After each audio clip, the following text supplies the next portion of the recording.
Bonsoir tout le monde, j'espère que vous allez bien et simplement par la grâce de Dieu on va prendre les Écritures et puis on peut commencer en prenant Ésaïe 61, c'est le passage qui me montait là. Ésaïe 61, Ésaïe 61:1 en parallèle de Luc 4. Ésaïe 61:1 en parallèle de Luc 4:18. Je commence par Ésaïe. Voilà ce qu'on nous dit. L'Esprit du Seigneur, l'Éternel, est sur moi, car l'Éternel m'a oint pour porter de bonnes nouvelles aux malheureux. Et en fait, la pensée ici, pour commencer, c'est simplement de prendre les deux passages. On nous cite en fait le même passage, mais il y a des différences dans la formulation et ça permet de mettre en lumière quelque chose. Donc ici, on regarde, on nous dit, l'Esprit de l'Éternel, l'Esprit du Seigneur, l'Éternel est sur moi, car l'Éternel m'a oint pour porter de bonnes nouvelles aux malheureux. Et si on prend le même passage du coup dans Luc 4:18, l'Esprit du Seigneur est sur moi parce qu'il m'a oint pour annoncer une bonne nouvelle aux pauvres. Donc d'un côté, on a bonne nouvelle aux malheureux, de l'autre côté, on a bonne nouvelle aux pauvres. Donc c'est comme si on met en parallèle malheureux, pauvre. Malheureux, pauvre. Et c'est pas sur cet élément-là que je vais m'arrêter, sur un élément un peu plus loin. On nous dira, toujours dans Ésaïe, je commence par Ésaïe, il m'a envoyé pour guérir ceux qui ont le cœur brisé. Et de l'autre côté, on nous dira, il m'a envoyé pour guérir ceux qui ont le cœur brisé. La même chose. Ensuite, on nous dit, pour proclamer aux captifs la liberté. Ici, on nous dira, dans Luc, pour proclamer aux captifs la délivrance. Donc, d'un côté, on nous dit, proclamer aux captifs la liberté. De l'autre, on nous dit, proclamer aux captifs la délivrance. Et c'est intéressant parce qu'on nous parle de proclamer, annoncer. C'est une délivrance qui est annoncée. Et après, on nous dira, et aux prisonniers, la délivrance. Et de l'autre côté, dans Luc, on nous dit, et aux aveugles, le recouvrement de la vue. Donc, il y a comme une réalité où on voit ici la vocation de Christ. Et on voit ici le dessein, l'objectif de la bonne nouvelle, de ce qu'on appelle la bonne nouvelle. Quelle était la mission de ce Christ-là? On nous dit quoi? Il a été oint, revêtu, pour porter de bonnes nouvelles aux malheureux, envoyé pour guérir ceux qui ont le cœur brisé, pour proclamer aux captifs la liberté et aux prisonniers la délivrance. Et de l'autre côté, on nous dit, proclamer aux captifs la délivrance et aux aveugles le recouvrement de la vue. Donc ici, c'est comme si on nous met en lumière le fait que celui qui est prisonnier et qui a donc besoin de délivrance, c'est celui de l'autre côté qui est aveugle et qui a besoin de recouvrir la vue. Ça veut dire que quelqu'un dans la réalité là dont on est en train de parler est prisonnier celui qui est aveugle. Est prisonnier celui qui est aveugle. Est prisonnier celui qui est aveugle. Donc on a déjà eu à voir que les yeux sont en lien avec l'intelligence. On peut reprendre la pensée dans Genèse pour mettre en lumière le fait que les yeux dépeignent en fait la réalité de l'intelligence. Alors on va prendre simplement Genèse, on va aller dans Genèse 3. On va prendre d'abord Genèse 2:16 et après Genèse 3. Donc dans Genèse 2:16, ici simplement pour mettre en lumière le fait que les yeux ici touchent en fait à la réalité de l'intelligence. Et du coup, après, on reprendra les deux passages pour voir, en fait, pour mettre en lumière, mais de quoi on peut être prisonnier. De quoi, en fait, l'évangile nous met en liberté de quoi? C'est quoi la liberté selon l'évangile? C'est quoi la délivrance selon l'évangile? Parce qu'on a en fait plein de conceptions très naturelles et on peut passer à côté de la véritable délivrance si on ne sait même pas de quoi on est captif. Si je pense être captif, je sais pas moi, d'un objet, ma délivrance sera liée à l'objet. Donc si je ne comprends pas de quoi je suis captive, je ne vais pas non plus discerner de quoi on vient m'affranchir et me libérer. Donc ici, dans Genèse 2:16, on nous dit, l'Éternel Dieu donna cet ordre à l'homme, tu pourras manger de tous les arbres du jardin, mais tu ne mangeras pas de l'arbre de la connaissance du bien et du mal, car le jour où tu en mangeras, tu mourras. Voilà l'information que Dieu a donnée à Adam. Quand on va maintenant dans Genèse 3, le serpent approche Ève, et voilà ce qu'il lui dit. Le serpent était le plus rusé de tous les animaux des champs que l'Éternel Dieu avait fait. Il dit à la femme, Dieu a-t-il réellement dit, vous ne mangerez pas de tous les arbres du jardin? Et donc ici, la femme répond au serpent, nous mangeons du fruit des arbres du jardin, mais quant au fruit de l'arbre qui est au milieu du jardin, Dieu a dit, vous n'en mangerez point et vous n'y toucherez point, de peur que vous ne mouriez. Donc, l'obéissance à ce que Dieu avait dit, c'était une obéissance de vie ou de mort. Et ici, on voit que Ève répond au serpent, mais elle ne répond pas exactement ce que Dieu avait dit. On voit ici que pour Ève, le centre, l'arbre qui était au centre, c'est pas l'arbre dont on avait parlé dans Genèse 2,16. Pour elle, l'arbre qui était au centre, c'était comme l'arbre de la connaissance du bien et du mal. Et ensuite, si on lit un peu plus loin, le serpent, verset 4, dit à la femme, vous ne mourrez point, mais Dieu sait que le jour où vous en mangerez, voilà ce que le serpent dit, vos yeux s'ouvriront et vous serez comme des dieux connaissant le bien et le mal. Verset 6, la femme vit que l'arbre était bon à manger et agréable à la vue et qu'il était précieux pour ouvrir l'intelligence. Elle prit de son fruit et en mangea, et l'en donna aussi à son mari qui était auprès d'elle, et il en mangea. Verset 7, les yeux de l'un et de l'autre s'ouvrirent, ils connurent qu'ils étaient nus. Vous voyez? Donc, on nous avait dit, juste avant, le serpent avait dit, si vous en mangez, vos yeux s'ouvriront et vous serez comme des dieux concernant la connaissance du bien et du mal. Et là, quand ils en mangent, les yeux de l'un et de l'autre s'ouvrirent, ils connurent qu'ils étaient nus. Donc, les yeux de l'un et de l'autre qui s'ouvrent se traduit par une nouvelle connaissance. Donc, yeux ouverts égale nouvelle connaissance. Et si on prend juste au-dessus au verset 6, il vit que l'arbre était bon à manger, agréable à la vue, et qu'il était précieux pour pas ouvrir les yeux, ouvrir l'intelligence. Ça veut dire que, en se nourrissant du fruit de cet arbre-là, leur intelligence s'est ouverte. Et ça s'est traduit par une connaissance est entrée en eux. Et dès lors où cette connaissance est entrée en eux, il y a comme des nouvelles attitudes et des nouveaux comportements. Comment on le voit? À partir de là, ils ont connaissance qu'ils sont nus. Et du coup, on nous dit, ayant cousu des feuilles de figuier, ils s'en firent des ceintures. Donc, premier réflexe, couvrir leur nudité. Et ensuite, ils entendent la voix de l'Éternel qui parcourait le jardin vers le soir. Et l'homme et la femme se cachèrent loin de la face de l'Éternel, au milieu des arbres du jardin. Et c'est intéressant parce que depuis que leurs yeux se sont ouverts sur eux-mêmes, sur leur nudité, le comportement qui se dégage de ça, c'est ils se couvrent, ils se cachent, et ils se cachent aussi de Dieu. C'est comme ça que Dieu vient et dit, où es-tu? C'est comme si ils ne sont plus là où ils sont supposés être. C'est comme si la connaissance qu'on leur a communiquée les a changés en fait d'endroit, les a déplacés. Donc, je veux mettre ici simplement en lumière le fait que une connaissance qui entre en moi va ouvrir en fait mon intelligence. L'intelligence qui s'ouvre est le fruit d'un esprit. On peut le démontrer avec par exemple Luc 24. Si on va dans Luc 24, et je retournerai ensuite dans les 2 premiers passages que j'avais pris, si on va dans Luc 24, on voit en fait qu'est-ce que c'est ouvrir l'intelligence, comment ça se passe.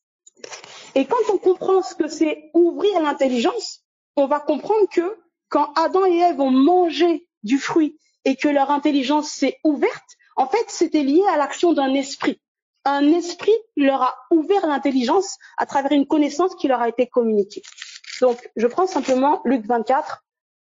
Ça nous témoigne des disciples d'Emmaüs dans un premier temps. Mais je vais prendre la fin. Je vais prendre la fin du passage. Donc, au verset 36, Jésus, en fait, apparaît à ses disciples et les disciples sont saisis de frayeur, ils ne reconnaissent pas, en fait, Jésus qui leur apparaît. Et je vais aller directement, ne croyez pas encore, je les ai dans l'étonnement, verset 44. Je vais lire à partir du verset 44, Luc 24, 44. Donc Jésus dit à ses disciples qui ne le reconnaissent pas, c'est là ce que je vous disais lorsque j'étais encore avec vous, qu'il fallait que s'accomplisse tout ce qui est écrit de moi dans la loi de Moïse, dans les prophètes et dans les psaumes.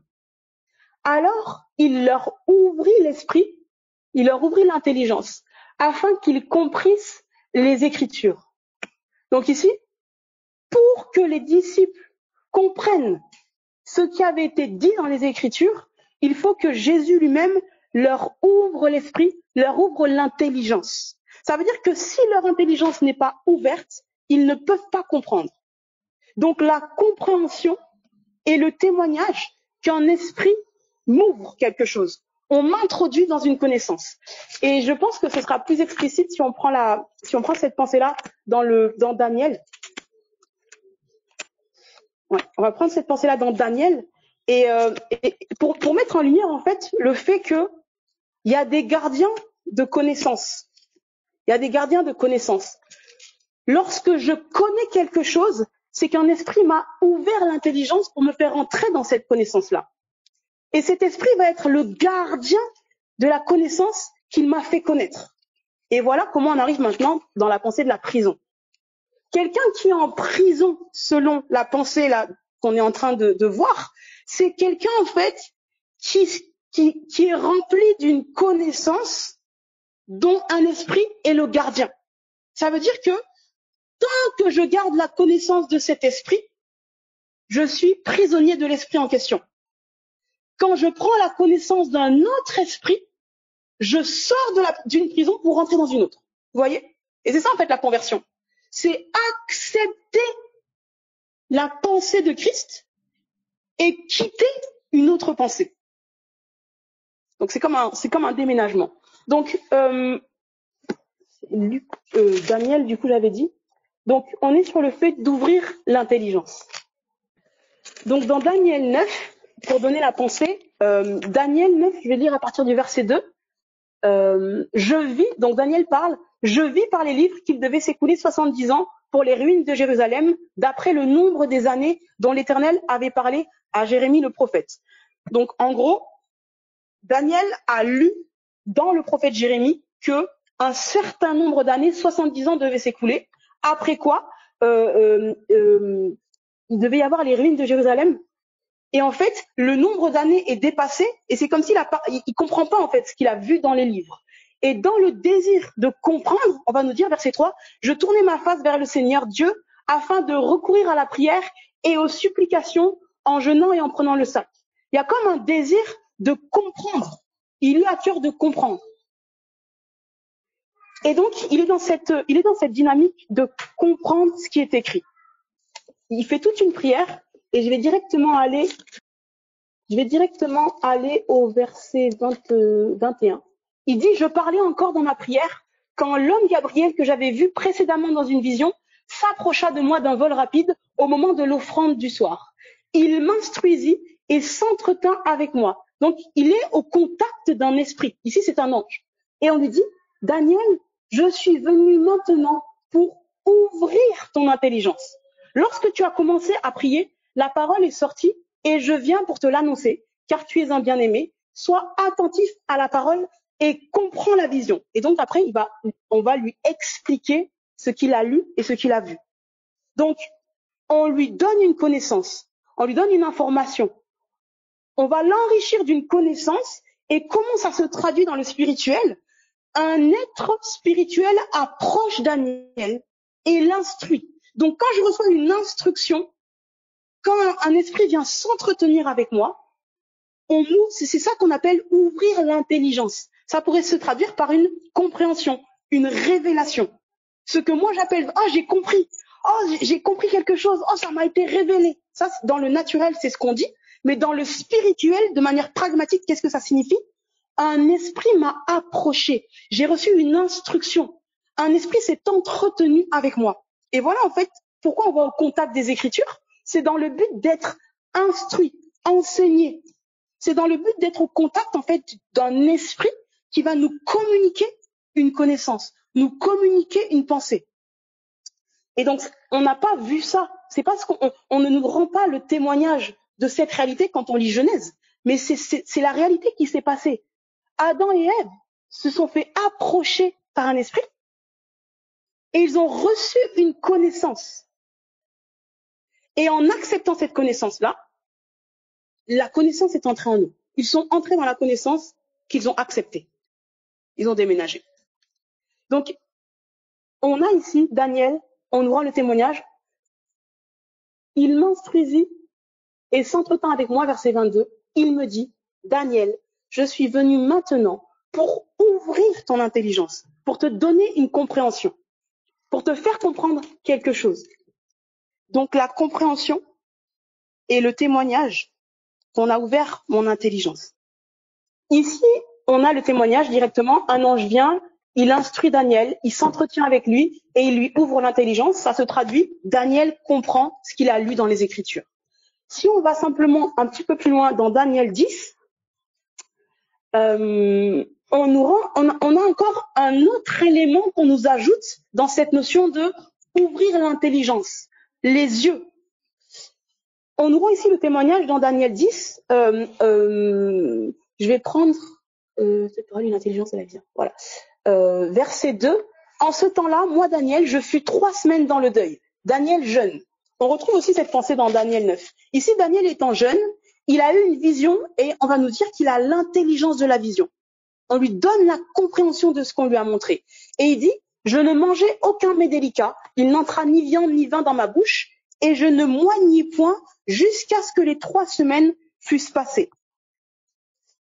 Et là, il va témoigner un peu de ce qu'il voit. Il va témoigner de ce qu'il voit. Et en fait, je vais directement aller au verset 12. Donc, du verset 2 là jusqu'au verset 11, on nous rend le témoignage de ce qui se passe au contact d'un esprit qui approche Daniel. Et là, au verset 12, l'ange parle à Daniel, il lui dit, Daniel, ne crains rien, car dès le premier jour où tu as eu à cœur de comprendre et de t'humilier devant ton Dieu, tes paroles ont été entendues. Et c'est à cause de tes paroles que je viens.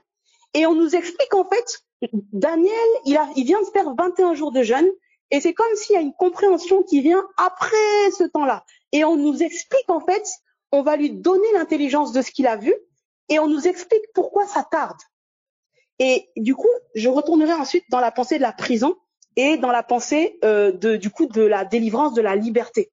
Qu'est-ce que fait l'évangile en moi? Il me met en liberté, mais de manière pragmatique. La vérité vous affranchira.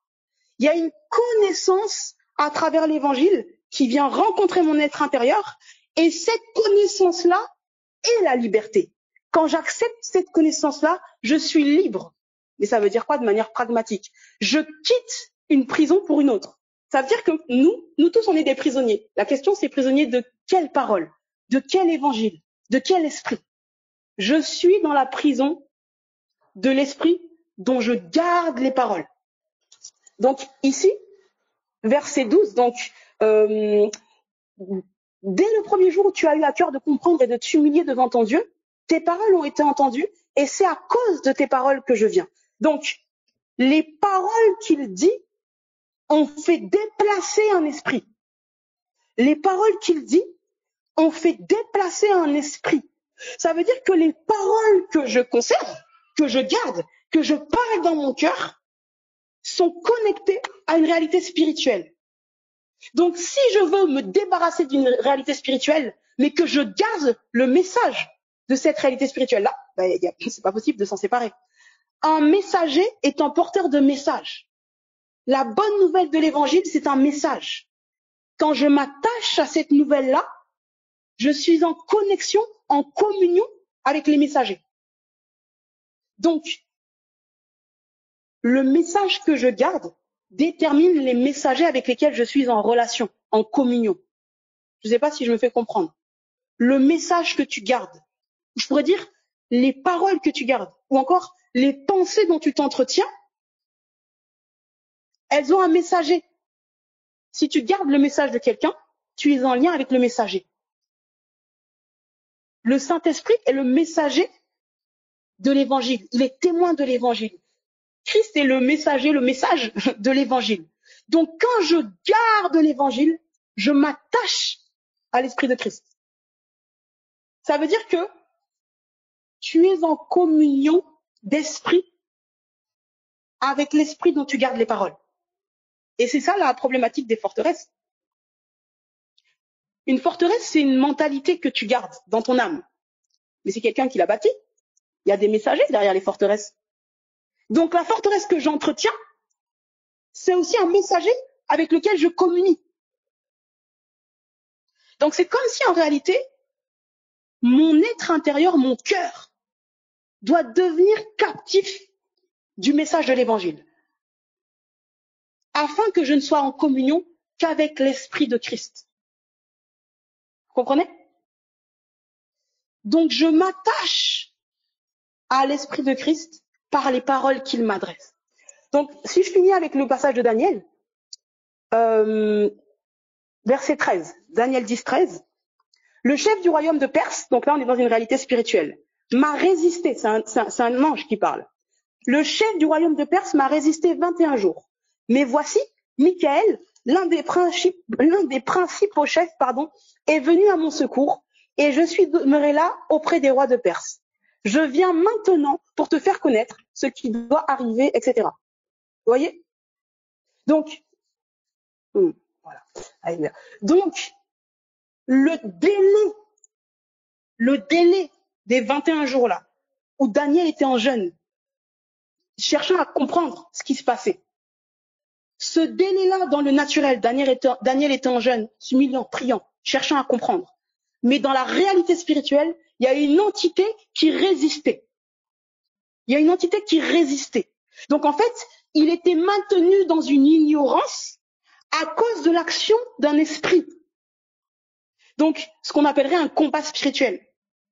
Le combat spirituel se traduisait par une ignorance qui était maintenue et une connaissance qui devait lui parvenir. Je vais prendre... Donc, je ne sais pas si on me suit toujours, mais là, on est simplement en train de voir que ouvrir l'intelligence est l'action d'un esprit.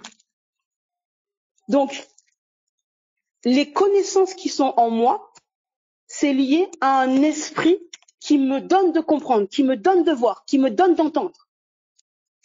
Et de manière opposée, il y a aussi une réalité spirituelle qui veut me donner de rester aveugle, qui veut me donner de rester sourde, qui veut me donner de rester dans l'incompréhension. Donc c'est comme s'il y a il y a un enjeu de communication.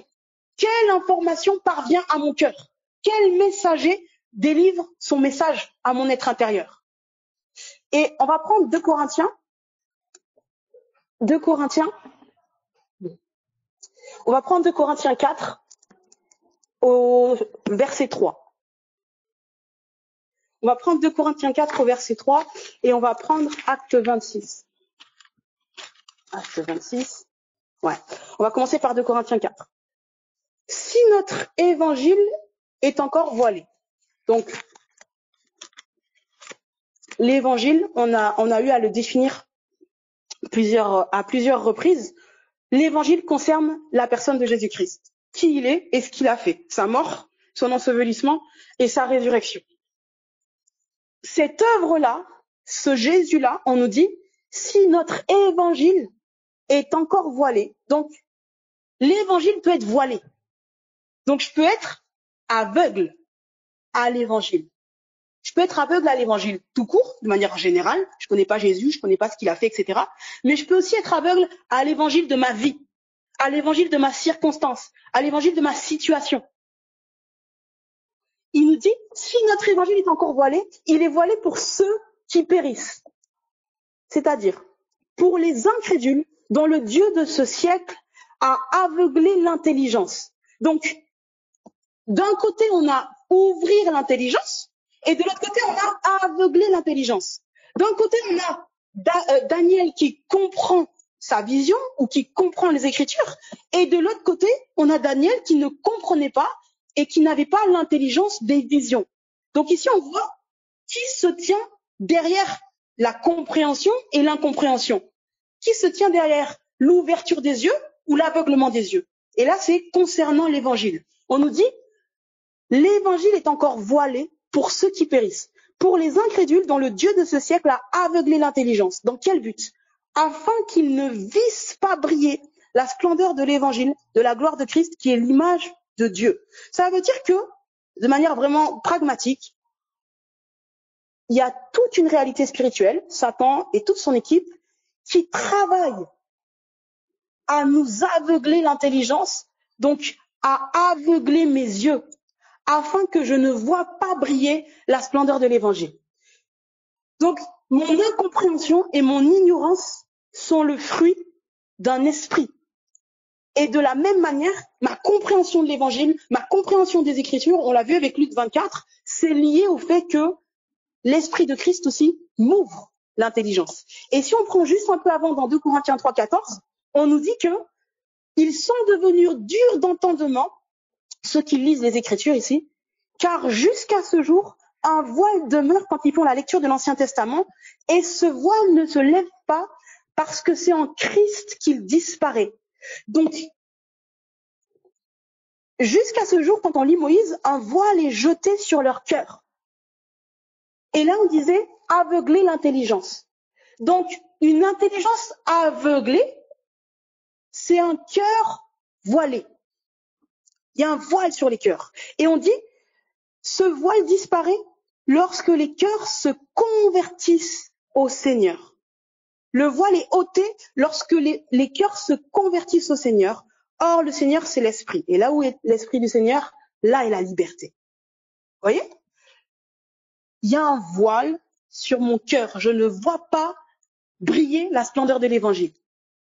Et on nous dit, quand un cœur se tourne vers, se convertit au Seigneur, le voile est ôté.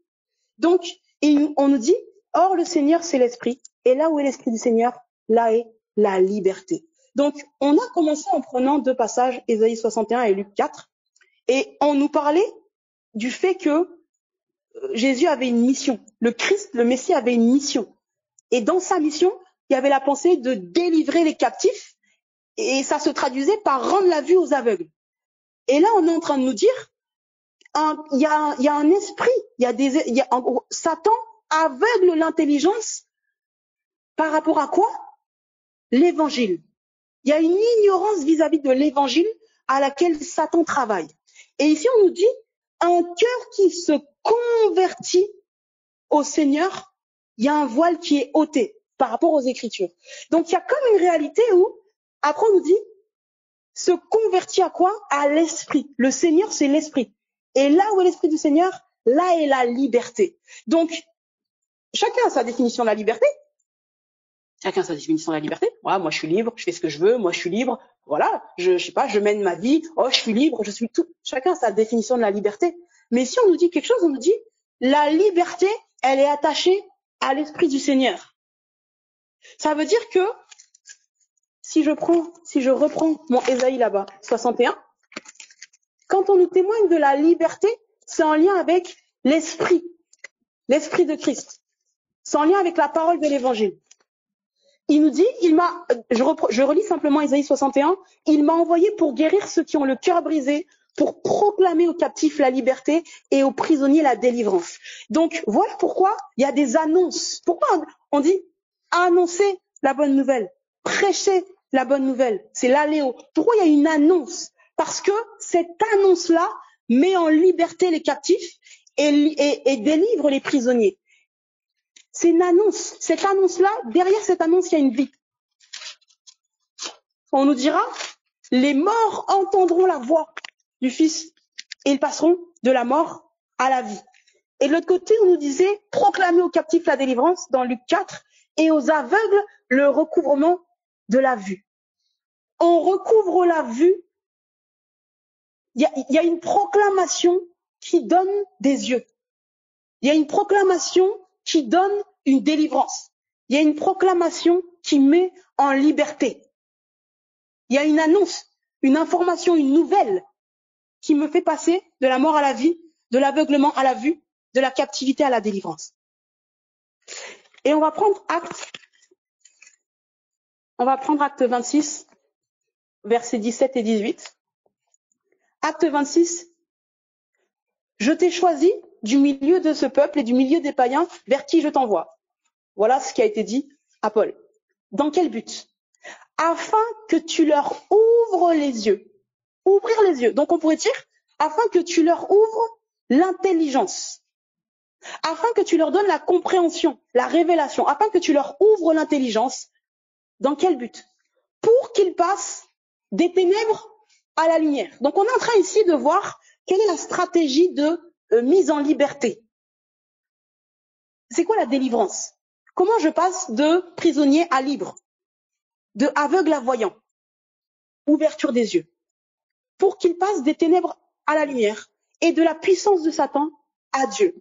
Pour qu'il reçoive par la foi en moi le pardon des péchés et l'héritage avec les sanctifiés. Donc, je passe des ténèbres à la lumière, de la prison à la liberté, de l'ignorance à la connaissance, de la puissance de Satan à Dieu par l'ouverture des yeux. Et c'est exactement ça qu'on a vu dans le sens inverse dans Genèse. Ils sont passés de la lumière aux ténèbres, de Dieu à la puissance de Satan, à travers une information, une connaissance qu'on leur a communiquée. Et du coup, la pensée simplement avec laquelle je peux finir, c'est quelle nouvelle t'a-t-on annoncé? Et c'est comme si en fait, on doit vraiment faire preuve de vigilance. Puisqu'il y a une connaissance de l'évangile, il y a une information de l'évangile, il y a une nouvelle, la bonne nouvelle de l'évangile me fait passer des ténèbres à la lumière.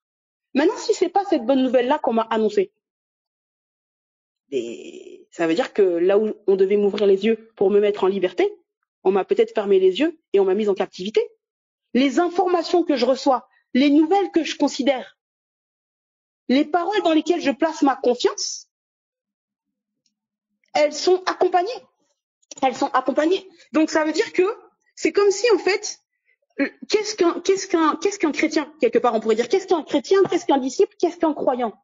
C'est quelqu'un qui a décidé de considérer la nouvelle, en fait la bonne nouvelle de Jésus-Christ, qui concerne Jésus-Christ, qui a décidé de placer sa confiance dans cette nouvelle-là, et qui du coup est au contact de l'esprit qui en est le témoin. Ça veut dire que accepter Jésus se traduit par accepter sa bonne nouvelle, et sa bonne nouvelle est accompagnée de sa réalité spirituelle, de sa force de persuasion, et c'est en acceptant sa nouvelle, je suis au contact de son esprit, et son esprit me met en liberté. Il m'ouvre les yeux, il me fait passer des ténèbres à la lumière, de la puissance de Satan à la puissance de Dieu. Ça veut dire que les pensées que je garde, les pensées dont je m'entretiens, les paroles que je garde, déterminent en fait ce sur quoi mes yeux vont s'ouvrir. L'intelligence qui va m'être communiquée. Vous comprenez? Et je lirai simplement Jean 15, la pensée de Jean 15. Il y a vraiment une réalité où je ne suis supposée placer ma confiance que dans le témoignage de Christ, que dans ce qui concerne l'évangile. Je vais prendre Jean 15, verset 3. Jean 15, 3. On nous dit, déjà vous êtes purs à cause de la parole que je vous ai annoncée. Donc, la parole qu'on m'a annoncée m'a déclaré pur. Donc, je le suis. Ce que je suis est lié à la parole que j'ai considérée. Dieu nous a attribué sa nature par sa parole. La parole qu'il nous a adressée, on a été engendré par la parole de l'évangile. La parole que j'ai acceptée, la nouvelle que j'ai acceptée, m'a communiqué sa nature. Ici, on nous dit, verset 4, demeurez en moi et je demeurerai en vous. Je demeure dans ce qui demeure en moi. On nous dit, comme le sarment ne peut de lui-même porter du fruit s'il ne demeure attaché au cep, ainsi vous ne le pouvez non plus si vous ne demeurez en moi. Je suis le cep, vous êtes les sarments. Celui qui demeure en moi et en qui je demeure porte beaucoup de fruits, car sans moi vous ne pouvez rien faire. Donc, celui qui demeure en moi et en qui je demeure. Ça veut dire qu'il y a comme deux aspects parallèles. Je demeure en lui, il demeure en moi. Je demeure dans ce qui demeure en moi. Maintenant, comment je demeure en lui et comment il demeure en moi? Comment faire? Amen. Moi, je veux demeurer en Jésus. Je veux demeurer en Jésus. Ah, c'est dur de demeurer. Ça veut dire quoi? Comment je demeure? Comment Christ demeure en moi et comment je demeure en lui? On va nous dire un peu plus loin, si quelqu'un ne demeure pas en moi, bon, il est jeté, etc. Je vais prendre directement verset 7. Si vous demeurez en moi et que mes paroles demeurent en vous. Il n'a pas dit et que je demeure en vous. Il a dit mes paroles. Mes paroles. Ça veut dire que un esprit demeure en moi par ses paroles. Je demeure dans un esprit par ces paroles. Les paroles que je garde, c'est un esprit qui demeure en moi. Comment je suis entré en Christ? J'ai accepté sa parole en moi. Je suis entré en lui, il est entré en moi. Donc j'entre dans ce qui entre en moi. Vous comprenez? Donc comment je sors? Comment je sors? Quand une pensée, quand une mentalité quitte mon cœur, je quitte cette mentalité. C'est là maintenant la pensée des forteresses. C'est quoi une forteresse? C'est une mentalité qui est en moi et du coup dans laquelle je demeure. Quand on nous rend le témoignage qu'il y a des armes qui vont renverser des forteresses, c'est la délivrance. Une forteresse qui est renversée, c'est moi qui suis mise en liberté. Et il y a vraiment cette pensée, simplement pour terminer, que Christ en fait soit le lieu où je demeure. Ça veut dire quoi de manière pragmatique? Que sa pensée soit en moi. La pensée qui est en moi, c'est le lieu où je suis. Donc si je m'attache à la parole de Christ, alors je suis en lui et il est en moi. Les pensées que j'entretiens, c'est un esprit auquel je m'attache. Les paroles que je garde, c'est un esprit qui demeure en moi. Voilà. Donc c'est simplement dans la pensée de j'ai besoin qu'on m'ouvre l'intelligence, qu'on me donne la compréhension, qu'on me communique la révélation de l'évangile, afin que cette pensée-là puisse demeurer en moi et que je puisse demeurer dans cette pensée. Comment je suis affranchi? Comment je suis libéré? Comment je sors de quelque chose? Comment je change de mentalité? Comment la pensée qui entre en moi me fait entrer en elle. La délivrance consiste en fait à vivre depuis l'évangile. L'évangile qui m'est révélé, c'est ce dans quoi je demeure. Ça veut dire que plus l'évangile m'est révélé, plus je demeure dans cet évangile-là, dans cette bonne nouvelle-là, en Christ. Voilà. Soyez encouragés. Bonsoir tout le monde, j'espère que vous allez bien. Merci à la sister pour le partage. Alors moi, je vais prendre avec vous. On va aller dans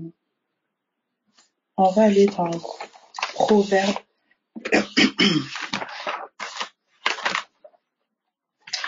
On va prendre Proverbe 27.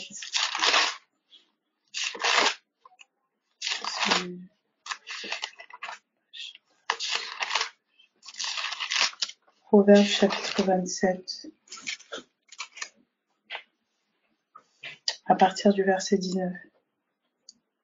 Proverbe 27, 19 à 20. Il dit, comme dans l'eau, le visage répond au visage. Comme dans l'eau, le visage répond au visage. Ainsi, le cœur de l'homme répond au cœur de l'homme.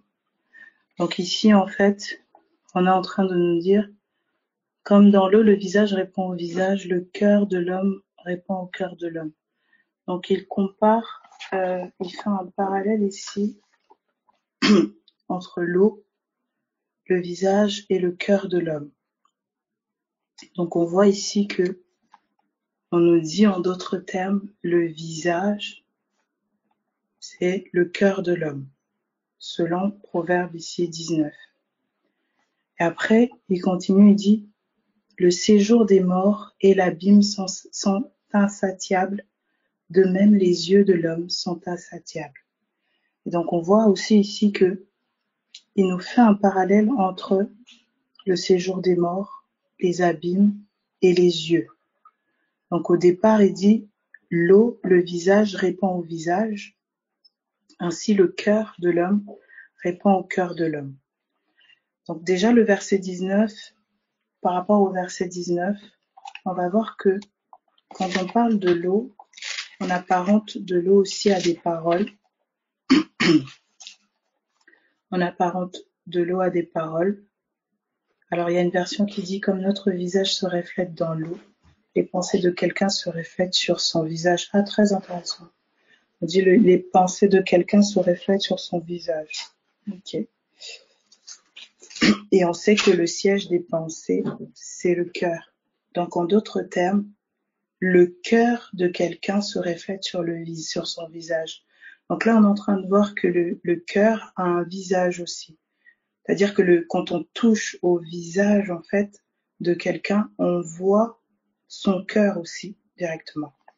Et en fait, quand on lit, on lit dans Jacques, je pense, c'est dans Jacques où il parle des os, des paroles. Jacques chapitre 3. Jacques 3, on va prendre à partir du verset 11. Jacques 3, 11. Il dit: La source fait-elle jaillir par la même ouverture l'eau douce et l'eau amère? Un figuier, mes frères, peut-il produire des olives, ou une vigne des figues? De l'eau salée ne peut pas non plus produire de l'eau douce. Lequel d'entre vous est sage et intelligent, qu'il montre ses œuvres par une bonne conduite avec la douceur de la sagesse? Mais si vous avez dans votre cœur un zèle amer et un esprit de dispute, ne vous glorifiez pas et ne mentez pas contre la vérité.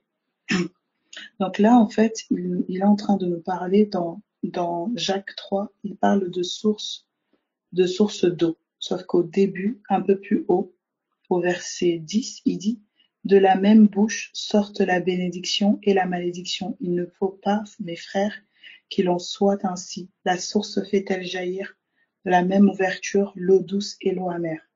Donc là, on voit que quand il touche à la bouche, il dit: Paroles de la bouche sortent des bénédictions, donc des bonnes paroles ou des mauvaises paroles. Et après, il va nous parler d'une source de laquelle en fait va jaillir soit de l'eau douce ou de l'eau amère. Donc on voit là que il est en train de nous dire que la bouche est une source et les bénédictions ou les malédictions sont comme des eaux, soit des eaux douces ou des eaux amères. Et bénédiction, ça vient du latin benedicte, qui veut dire bonne parole. Et donc on repart dans Proverbe 27, il dit: Comme l'eau, le visage répond, comme dans l'eau, le visage répond au visage. Et donc on vient de voir là que l'eau aussi peut faire référence à des paroles qui sortent d'une bouche. Et donc on nous dit que le visage répond au visage. C'est comme si là, l'eau est comme un miroir pour des visages. Et il dit l'eau comme l'eau, le visage répond au visage. Ensuite, il dit: Ainsi le cœur de l'homme répond au cœur de l'homme. Et donc, ce qui m'interpellait là, en fait, c'est que c'est cette réalité de l'eau, en fait, comme la parole, et le visage comme le cœur de l'homme. Et on voit qu'en fait, il y a comme des paroles qui reflètent, en fait, des visages. C'est-à-dire que c'est comme si les paroles que quelqu'un va garder sur ses lèvres, ou les paroles de quelqu'un va comme refléter son cœur. Et ce qui m'interpellait aussi, c'était le verset 20, il dit: Le séjour des morts et l'abîme sont insatiables, de même les yeux de l'homme sont insatiables. Et là, il fait comme un parallèle entre les yeux, le séjour des morts, et les abîmes. Et on va prendre Genèse. Ça va pour tout le monde. Donc, on a vu là, là où je vais vraiment m'arrêter, c'est le verset 20. Le séjour des morts et l'abîme sont insatiables, de même les yeux de l'homme sont insatiables. Donc on nous fait ici un parallèle entre séjour des morts, abîme et yeux. Donc en d'autres termes, dans Proverbe ici, il nous montre que les yeux sont comme apparentés au séjour des morts, aux abîmes. Et donc, j'ai dit qu'on prenait Genèse. Genèse. On va prendre Genèse chapitre 1. Genèse chapitre 1. À partir du premier verset jusqu'au verset 5. Il dit au commencement, Dieu créa les cieux et la terre. La terre était informe et vide. Il y avait des ténèbres à la surface de l'abîme. Et l'Esprit de Dieu se mouvait au-dessus des eaux. Dieu dit que la lumière soit et la lumière fut. Dieu vit que la lumière était bonne. Et Dieu sépara la lumière d'avec les ténèbres. Donc là, en fait, on est au commencement des cieux et de la terre. Et on va nous faire un zoom, en fait, sur la terre et on va dire que la terre était informe et vide. La terre n'avait aucune forme. Et précision qu'on nous donne, c'est qu'il y avait des ténèbres à la surface de l'abîme. Et lorsqu'on regarde, en fait, dans les Strong, le mot abîme, si quelqu'un peut regarder le mot abîme dans les Strong, normalement, c'est traduit par profondeur. C'est traduit par profondeur, normalement, profondeur des eaux. Et en fait, ce qui m'interpelle, c'est que là, il nous parle des abîmes, et dans Proverbe, qu'on vient de lire, Proverbe 27, 20, il nous fait en fait un parallèle entre les abîmes et les yeux. Donc là, on a un premier point, c'est qu'on nous dit abîmes, yeux. Et il dit ici, il y avait des ténèbres à la surface de l'abîme. Donc ça, c'est déjà ce qu'on doit retenir. Abîme, séjour des morts, yeux. Et ici, il dit qu'il y avait des ténèbres à la surface de l'abîme. Et le mot abîme, là, c'est profondeur des eaux. Et pour ça, on va prendre le psaume 64, je pense, dans le psaume 64. Pardon. Psaume 64. Psaume 64, à partir du verset 3. Enfin, on va plutôt prendre à partir du verset 7. Alors, attendez, hop,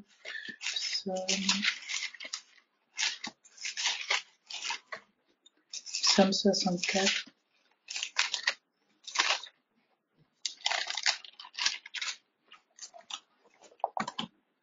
Donc, je reviens un peu en arrière. Proverbe 27, il nous dit « Le séjour des morts, les abîmes sont insatiables, les yeux sont insatiables. » Donc, on voit, il y a un parallèle entre séjour des morts, abîmes et yeux. Et dans Genèse 1, on nous dit que Dieu va créer les cieux et la terre. Il va faire un zoom sur la terre. Il dit que la terre était informe et vide et qu'il y avait des ténèbres à la surface de l'abîme. Et le mot abîme, là, peut penser intime, c'est profondeur des eaux. Et là, on va prendre du coup le psaume 64 à partir du verset 7. Psaume 64, 7. Il dit « Il médite des crimes. Nous voici prêts, le plan est conçu. La pensée intime, le cœur de chacun est un abîme. » Donc là, avec le psaume 64, David est en train de nous révéler que le cœur est un abîme. Donc, je reviens depuis le départ. Proverbe nous dit « séjour des morts, abîme, insatiable » et il dit « les yeux ». Et ici, David va nous dire « le cœur de chacun est un abîme ». Donc, on voit là en fait qu'il y a un parallèle entre abîme et cœur et il y a un parallèle aussi entre abîme et yeux. Et on voit que dans Genèse, on nous dit que la terre était informe et vide, il y avait des ténèbres à la surface de l'abîme. David nous montre que abîme égale cœur. Dans Proverbe, Salomon, il nous montre que abîme aussi peut être apparenté à des yeux. Donc, quand on est en train de lire Genèse 1, on est en train de lire le commencement d'un cœur. On est en train de lire aussi le commencement comme des yeux. Et dans Genèse chapitre 3, à partir du verset 4. Donc là, on va voir le serpent qui va approcher la femme, qui va commencer à échanger avec cette femme par rapport à ce que Dieu l'avait interdit de manger. Et au verset 4, il dit, alors le serpent dit à la femme, vous ne mourrez point, mais Dieu sait que le jour où vous en mangerez, vos yeux s'ouvriront et que vous serez comme des dieux, connaissant le bien et le mal. La femme vit que l'arbre était bon à manger et agréable à la vue, et qu'il était précieux pour ouvrir l'intelligence. Donc au départ, le serpent dit à la femme que si elle mange du fruit de l'arbre, ses yeux vont s'ouvrir. Et plus loin, on dit que la femme va voir que l'arbre était bon à manger et agréable à la vue, et qu'il était précieux pour ouvrir l'intelligence. Donc là, en fait, on est en train de nous faire un parallèle. On nous montre ici que les yeux ouverts de la femme, c'était l'intelligence ouverte. Donc on voit que quand on parle des yeux, on parle aussi de l'intelligence. Donc ce qui nous ramène du coup à Proverbe 27, quand on voit que Salomon, là, dans ce livre, il est en train de comparer le séjour des morts, les abîmes aux yeux. En d'autres termes, il est en train de dire que l'intelligence de l'homme est insatiable comme le séjour des morts. Donc, il fait un parallèle entre l'intelligence et le séjour des morts. Et donc, on repart dans Genèse, chapitre 1. Est-ce que ça va pour tout le monde? Est-ce que vous voyez les parallèles? Donc, on a vu que Proverbe nous dit séjour des morts, abîme, yeux.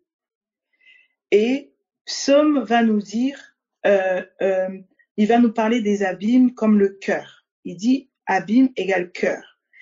Et là, on voit que Genèse 1, on nous parle d'une terre qui est informe et vide, et on dit qu'il y avait des ténèbres à la surface de l'abîme. Donc là, on est en train de voir que quand on lit Genèse 1, là, on est comme au commencement d'un cœur, on est comme au commencement d'une intelligence. Et donc, il poursuit, il dit, il y avait des ténèbres à la surface de l'abîme et l'Esprit de Dieu se mouvait au-dessus des eaux. Le mot surface, on va regarder le mot surface dans les Strong. Le mot surface dans les Strong, ça dit quoi, surface dans les Strong? Est-ce que quelqu'un l'a?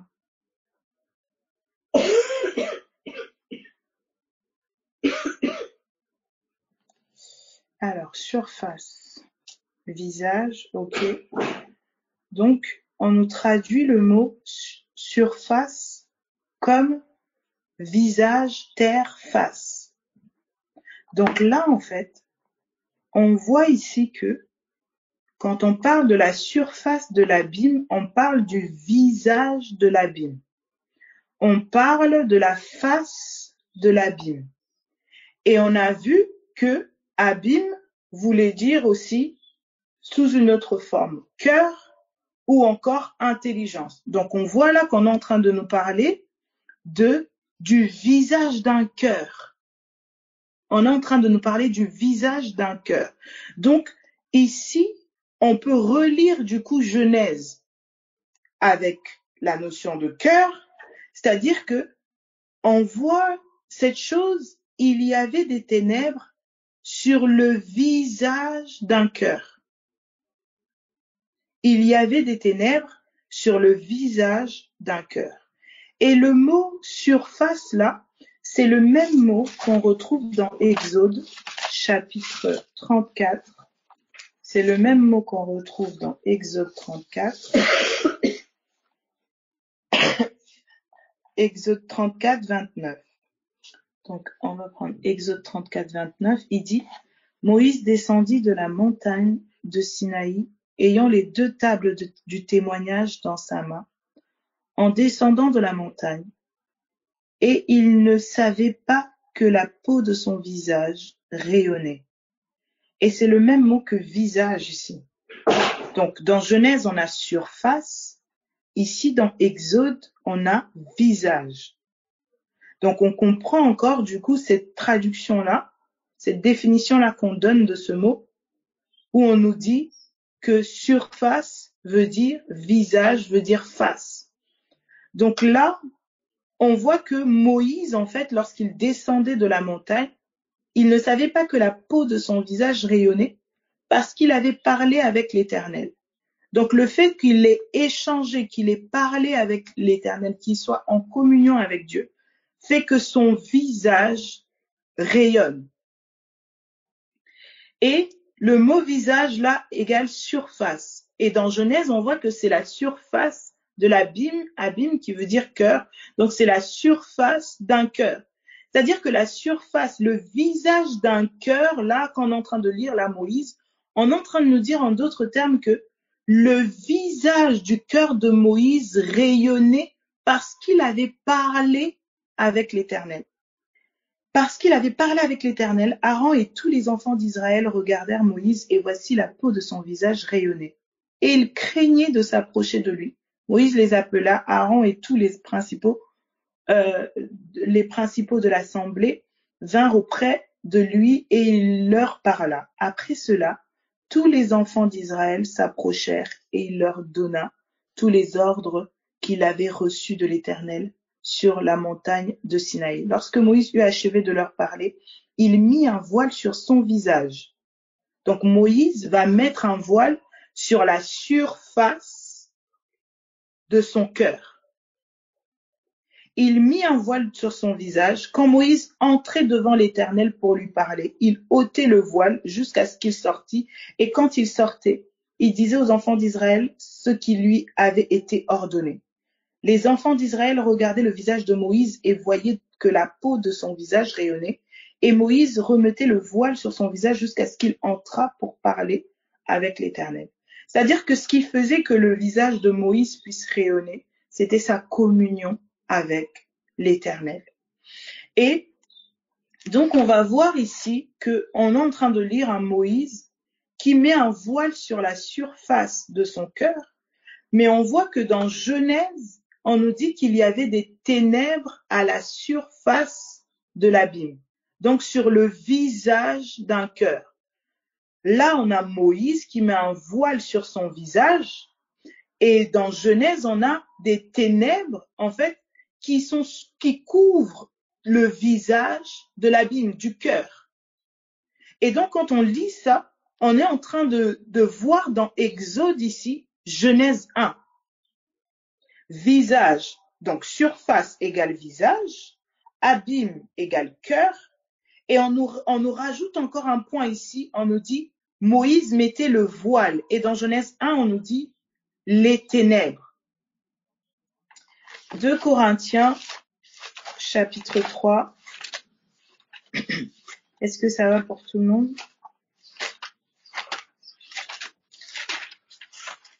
« 2 Corinthiens, chapitre 3.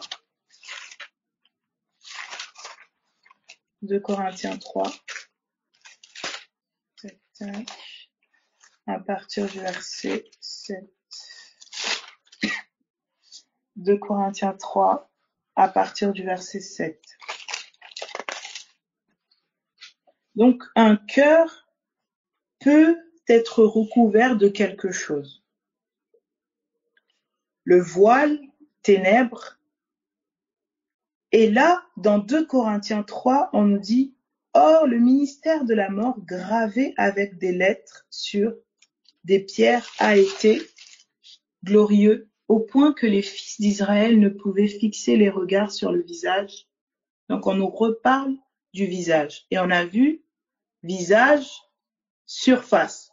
Donc, c'est-à-dire que là, quand on voit, du coup, Paul qui commence à nous parler d'un Moïse qui se tenait devant les enfants d'Israël et qui, du coup, mettait en fait un voile et que les enfants d'Israël fixaient le regard sur son visage.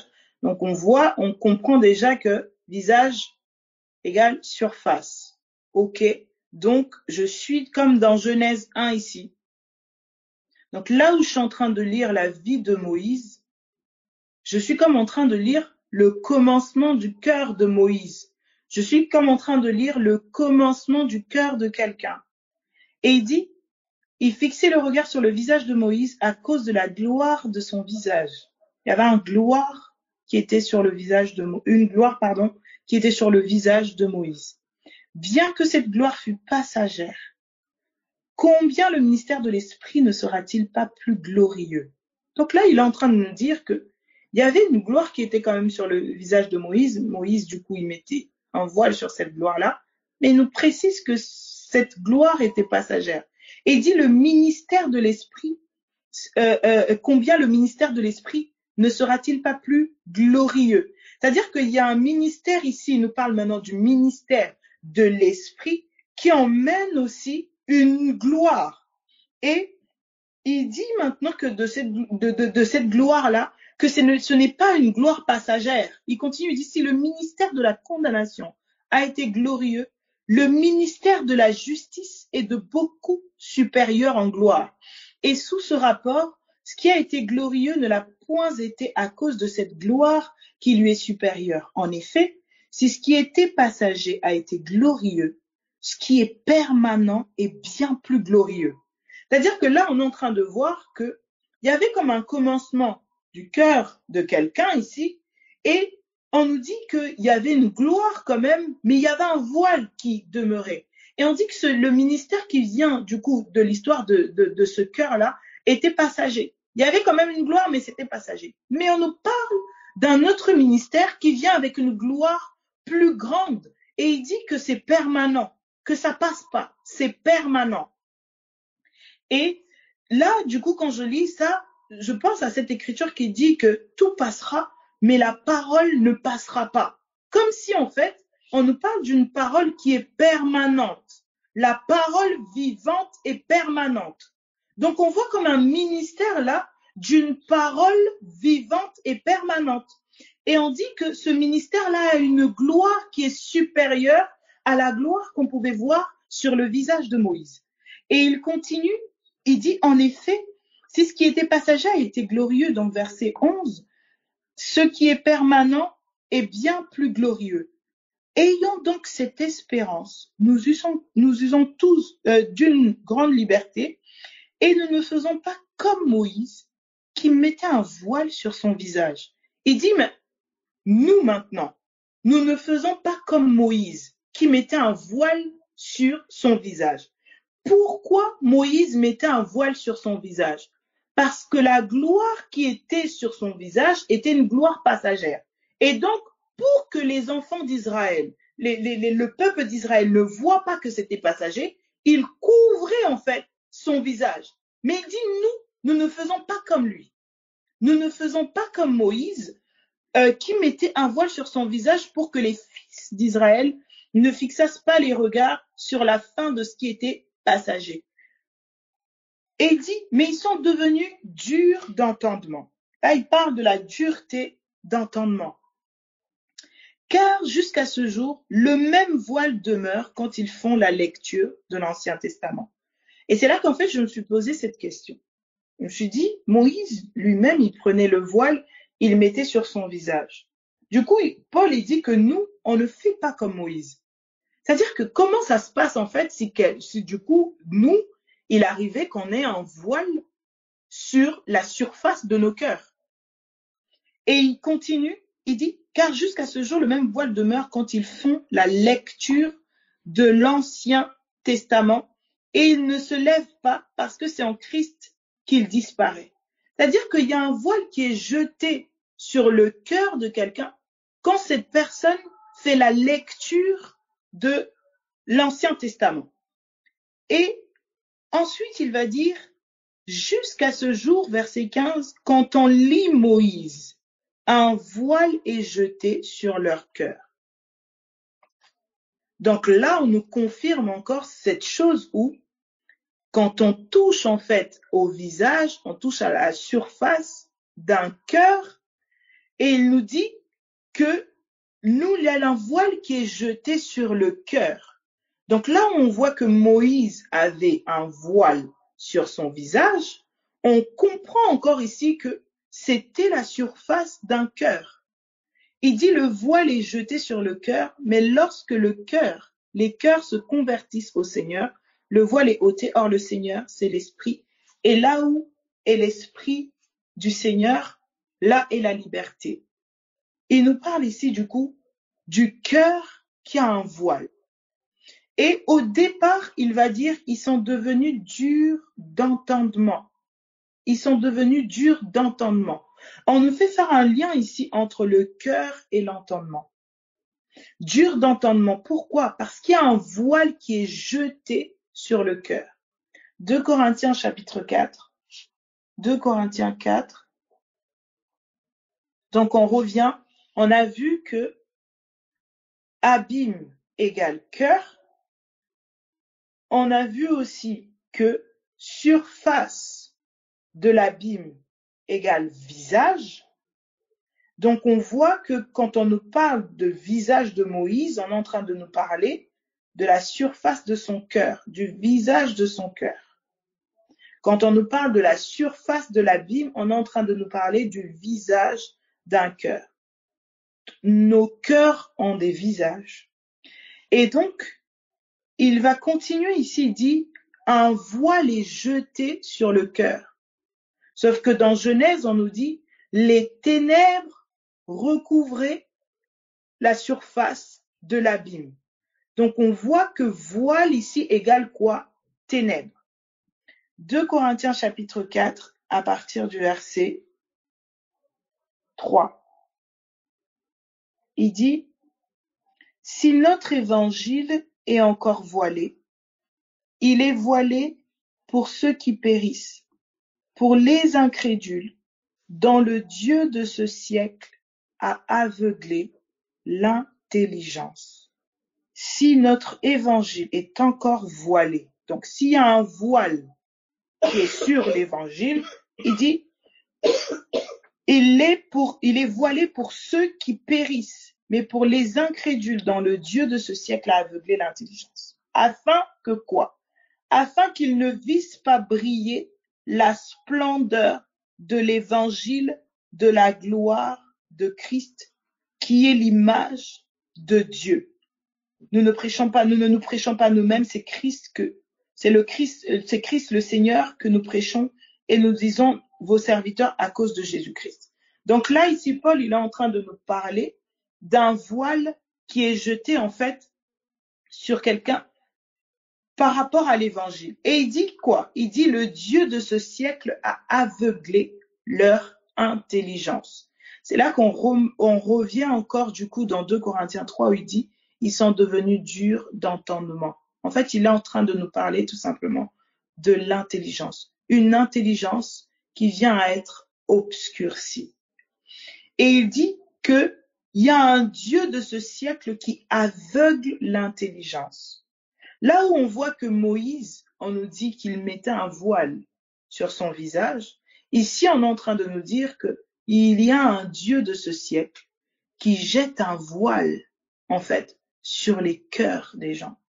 Et c'est là qu'en fait, j'étais en train de me rendre compte de cette chose où, quand Paul, il est en train de dire que lorsqu'on fait la lecture, il dit, pour eux, avant, c'était la lecture des Écritures. Donc, quand on touche aux Écritures, il touche à Moïse et les prophètes. Je vois qu'en fait, aujourd'hui, pour nous, on a Moïse, les prophètes, on a toute la partie du Nouveau Testament. Je voyais en fait un cœur qui est comme face à la parole, mais sur lequel il y a un voile en fait, qui ne comprend pas. Et il dit ici qu'il y a un Dieu de ce siècle qui aveugle. Et quand on touche à l'aveuglement, on touche justement à cette notion des yeux, et on voit qu'il nous dit aveugler l'intelligence. Il y a comme une intelligence de l'homme qui est comme apparentée à son cœur, qui est voilée concernant quoi? L'évangile. Il y a en fait des esprits qui travaillent à ce que nos cœurs en fait ne voient pas l'évangile lorsqu'on lit les Écritures. Et c'est ce que je remarquais en fait au fur et à mesure que j'étais en train d'avancer, c'est que il y a comme en fait cette réalité où quand on voit par exemple dans Genèse, on dit que Dieu va donner au serpent pour nourriture la poussière de la terre. Et donc, on voyait par les enseignements que quand il dit qu'il va donner pour nourriture la poussière de la terre, nourriture, la manger, c'était comme le serpent ayant la possibilité de communier avec tout ce qui est charnel. Et donc, ici, on voit que ce Dieu-là, de ce siècle-là, c'est justement Satan, en fait, qui vient aveugler comme l'intelligence. Et je voyais ici comme cette réalité de l'intelligence humaine qui est comme voilée par rapport à l'évangile. Et on va prendre, c'est dans Romains, on va prendre Romains, c'est Romains 8. Romains chapitre 8.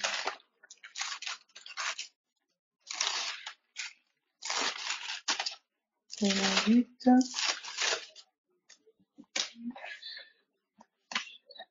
Romains chapitre 8, à partir du verset 5.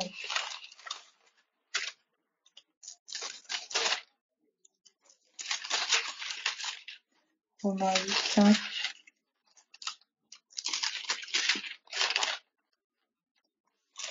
C'est-à-dire que là, quand on lit Genèse, mon cœur, il devient cette terre informe et vide, l'abîme où il y a comme, où il y avait comme en fait ces ténèbres qui couvraient.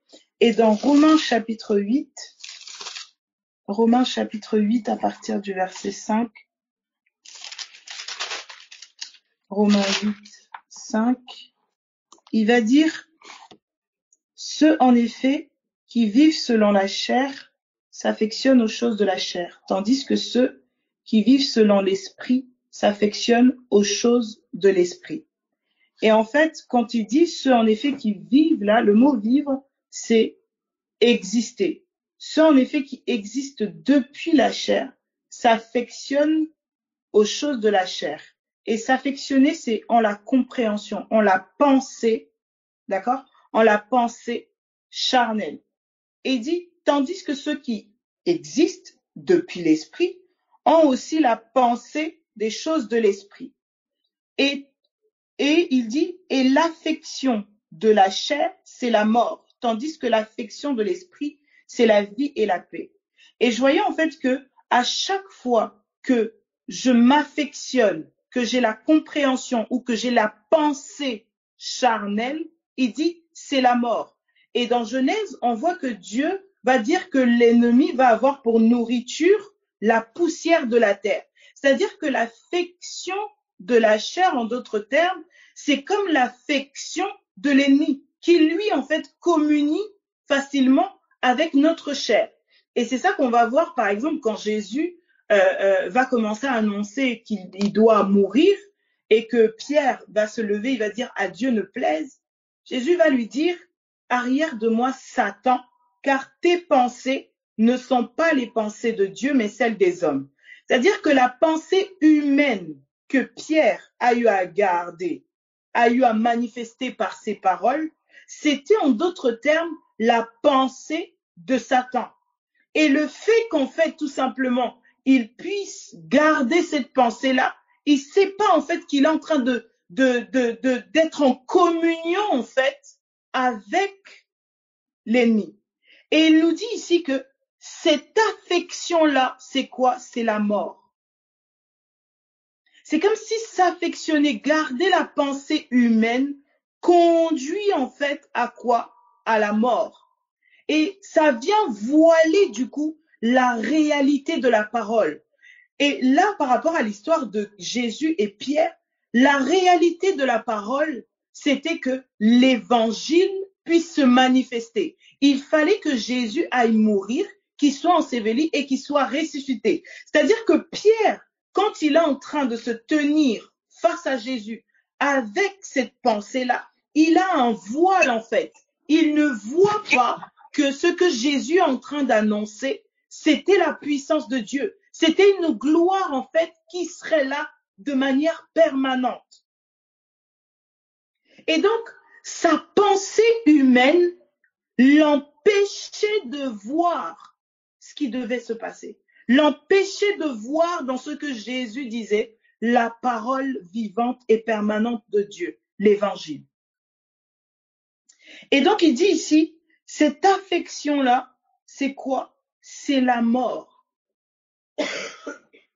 Et je voyais comme en fait ce lien avec ce Dieu de ce siècle-là, qui lui en fait est en constante communion avec tout ce qui est charnel, toute pensée charnelle, toute intelligence charnelle.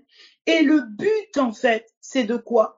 C'est de te conduire à la mort. Et donc, une personne qui a un voile sur son cœur, qui ne voit pas l'évangile, c'est comme une personne morte. Et c'est comme si cet esprit travaille à nous maintenir comme dans la vie de mort pour que nous ne puissions pas voir l'évangile. Et plus loin, il dit l'affection de l'esprit, c'est la vie et la paix. La pensée de l'esprit, c'est la vie et la paix. Donc quand je garde la pensée de l'esprit, quand je vois en fait la pensée de l'évangile, je vis. Et donc, ce qui remontait vraiment dans mon cœur par rapport à ça, pour finir, c'était que mon cœur a un visage.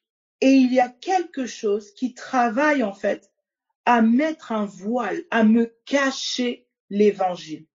Et cette chose-là est en communion constante avec tout ce qui touche à la chair, tout ce qui touche à la mentalité humaine, à l'intelligence humaine. Et à chaque fois que je me repose sur l'intelligence humaine, sur la sagesse humaine, sur la mentalité humaine, en fait, cet esprit-là a comme, je sais pas comment vous dire, a comme du crédit, en fait, m'empêche de voir la pensée de Dieu, m'empêche de voir l'évangile.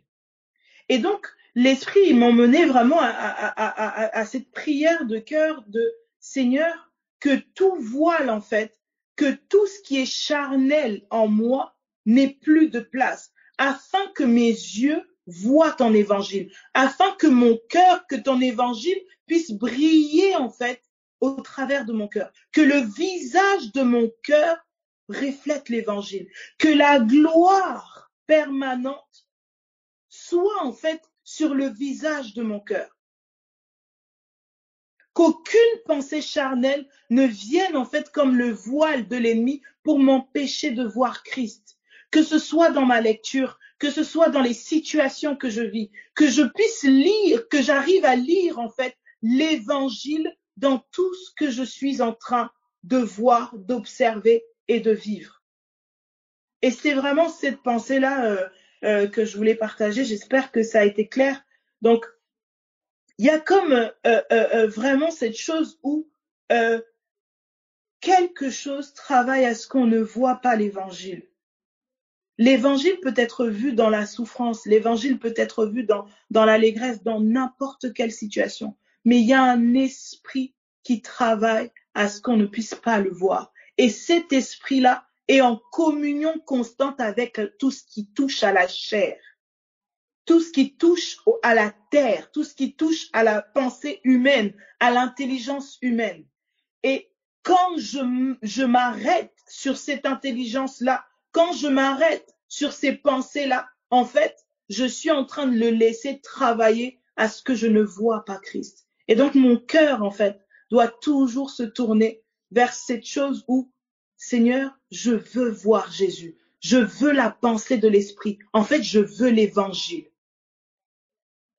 J'espère que ça a été compréhensible et que ça, enfin, voilà. En tout cas, soyez bénis et puis bonne soirée. Allô, est-ce qu'on m'entend? Bonsoir. Merci Jésus.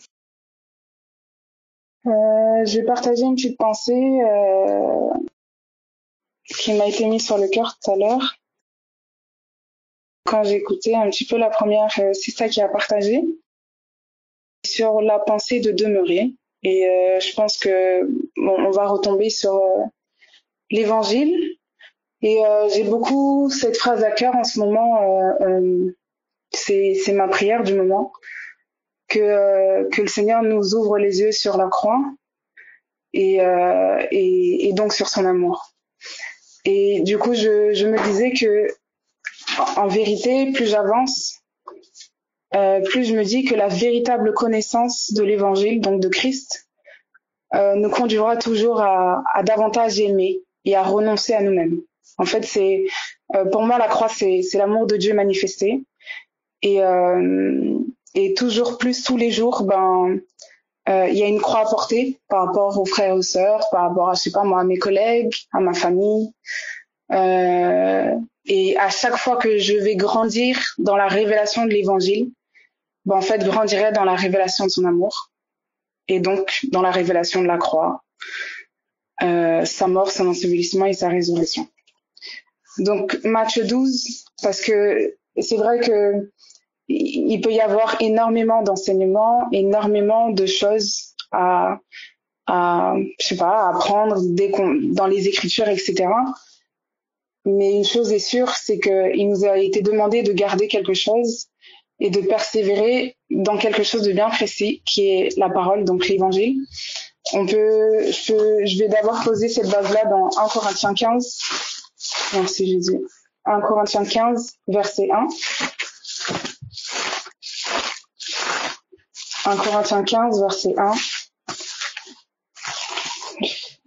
Je vous rappelle, frères, l'évangile que je vous ai annoncé, que vous avez reçu, dans lequel vous avez persévéré, et par lequel vous êtes sauvés, si vous le retenez tel que je vous l'ai annoncé.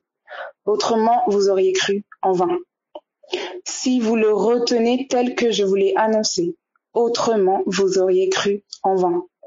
Je vous ai enseigné avant tout, comme je l'avais aussi reçu, que Christ est mort pour nos péchés, selon les Écritures, qu'il a été enseveli et qu'il est ressuscité le 3e jour, selon les Écritures. Donc, il y a une persévérance, il y a un attachement à l'Évangile à avoir de cœur. Et tout à l'heure, la sœur a parlé de la pensée de demeurer. Donc, je prendrai 2 autres passages. Hébreux 2, verset 1. Hébreux 2, 1. Hébreux 2, 1. Hébreux 2, 1. C'est pourquoi nous devons d'autant plus nous attacher aux choses que nous avons entendues, de peur que nous ne soyons emportés loin d'elles. Nous devons d'autant plus nous attacher aux choses que nous avons entendues, de peur que nous ne soyons emportés loin d'elles. Donc nous devons nous attacher à la parole de Dieu, donc qu'est l'Évangile. Et cette pensée de demeurer est dans 1 Jean 5. 1 Jean 2. Merci Saint-Esprit. 1 Jean 2, verset 27. Merci Jésus. 1 Jean 2, verset 24. À partir du verset 24. Que ce que vous avez entendu dès le commencement demeure en vous. Si ce que vous avez entendu dès le commencement demeure en vous, vous demeurerez aussi dans le Fils et dans le Père. Et la promesse qu'il nous a faite, c'est la vie éternelle. Je vous ai écrit ces choses au sujet de ceux qui vous égarent. Pour vous, l'onction que vous avez reçue de lui demeure en vous. Et vous n'avez pas besoin qu'on vous enseigne, mais comme son onction vous enseigne toutes choses, et qu'elle est véritable, et qu'elle n'est point un mensonge, demeurez en lui selon les enseignements qu'elle vous a donnés. Donc je demeure en lui selon les enseignements qu'il me donne. Et il y a quelque chose de fort ici, il dit que ce que vous avez entendu demeure en vous. Et c'est là qu'on va aller dans Matthieu 12, que ce que vous avez entendu demeure en vous. Matthieu 12, verset 43. Matthieu 12, verset 43. Lorsque l'esprit impur est sorti d'un homme, il va par des lieux arides cherchant du repos, et il n'en trouve point. Alors il dit, je retournerai dans ma maison d'où je suis sorti. Et quand il arrive, il la trouve vide, balayée et ornée. Donc l'homme ici est comparé à une maison. Je relis. Lorsque l'esprit impur est sorti d'un homme, Il va par des lieux arides cherchant du repos et il n'en trouve point. Alors il dit, verset 44, je retournerai dans ma maison. En fait, je retournerai dans cet homme. Donc maison, homme. D'où je suis sorti, et quand il arrive, il la trouve vide, balayée et ornée. Tout à l'heure, la sœur parlait beaucoup du cœur. Il dit, il la trouve vide, balayée et ornée. Et il sort dans la bas et il prend avec lui 7 autres esprits plus méchants que lui. Ils entrent dans la maison, 6. C'est d'ailleurs pour ça même qu'on va nous exhorter à nous remplir. Donc je disais, c'est d'ailleurs pour ça qu'on va nous exhorter dans Éphésiens. Donc je reprends vite fait la pensée. Lorsque l'esprit est sorti d'un homme, et donc je comparais homme à maison ici. Et du coup, vraiment la grosse pensée, c'est qu'est-ce que tu gardes chez toi? Qu'est-ce que tu gardes? Quelle est la pensée à laquelle tu t'attaches?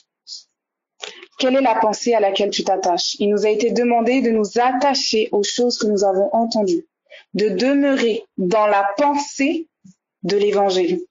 Quelle est la pensée à laquelle je m'attache?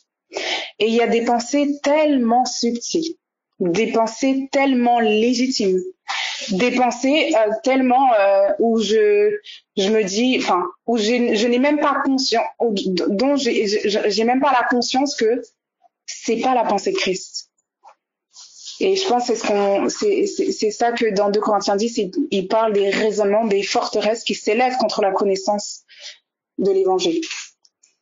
Du coup, vraiment, la pensée, en tout cas, qui m'exhortait ici, c'est s'établir, c'est demeurer. Je sais pas si je l'ai dit. S'y établissent, c'est demeurer. Ils entrent dans la maison et s'y établissent. C'est dans la pensée de demeurer. Et je voulais prendre, et dans Jean 15, je pense que la sœur l'a pris tout à l'heure, Jean 15.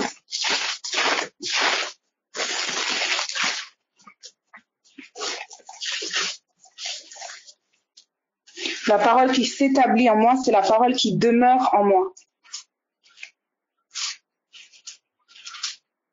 Jean 15, verset 5. Je suis le cep, vous êtes les sarments. Celui qui demeure en moi et en qui je demeure porte beaucoup de fruits. Car sans moi, vous ne pouvez rien faire. Celui qui demeure en moi et en qui je demeure. Donc, on sait que Jésus, c'est sa parole. Celui qui demeure en la parole et en qui la parole demeure porte beaucoup de fruits. Et en qui la parole s'établit, l'Évangile, porte beaucoup de fruits. Et on a au verset 7, il dit, « Si vous demeurez en moi et que mes paroles demeurent en vous, demandez ce que vous voudrez et cela vous sera accordé. » Donc, parole de Christ demeurant en moi égale prière exaucée. Parole de Christ demeurant en moi, c'est la pensée de Christ demeurant en moi. J'aime bien dans 1 Corinthiens 2 qui dit « Or nous avons la pensée de Christ. Or nous avons l'entendement de Christ. Or nous avons les yeux de Christ. Or nous avons la compréhension, etc. etc. » On peut mettre pas mal de choses là-dedans. Mais vraiment, la pensée qui remontait beaucoup, c'est quelle est la pensée à laquelle tu t'attaches? Et qu'est-ce que tu laisses? En fait, qu'est-ce que tu laisses demeurer chez toi, dans ta maison? Dans ton homme du cœur, sur quelle pensée est-ce que tu rumines? Qu'est-ce que tu médites tous les jours? On se rend pas compte que une pensée que je laisse passer, en fait, c'est derrière les pensées, derrière les raisonnements humains, il y a des esprits qui se cachent derrière. Là, il dit, celui qui demeure en moi, je reviens sur cette pensée, celui qui demeure en moi et en qui je demeure porte beaucoup de fruits, car sans moi, vous ne pouvez rien faire. Porte beaucoup de fruits. Galates. Donc on a vu 2 choses. Celui en qui la parole demeure porte du fruit. Celui en qui la parole demeure, prière exaucée. Donc, depuis quoi tu pries? Selon ce que tu demeures, en fait, selon ce qu'il y a dans ton cœur. C'est pour ça même dans Romains 8, verset 26, on dit que quand l'esprit, nous ne savons pas ce qu'il convient de demander à Dieu, mais l'esprit nous aide dans notre faiblesse. Et qu'est-ce que Dieu vient chercher? La pensée de l'esprit. Donc Dieu interagit avec la pensée du Fils en moi, pas avec moi, pas avec mon raisonnement humain, les raisonnements charnels, non.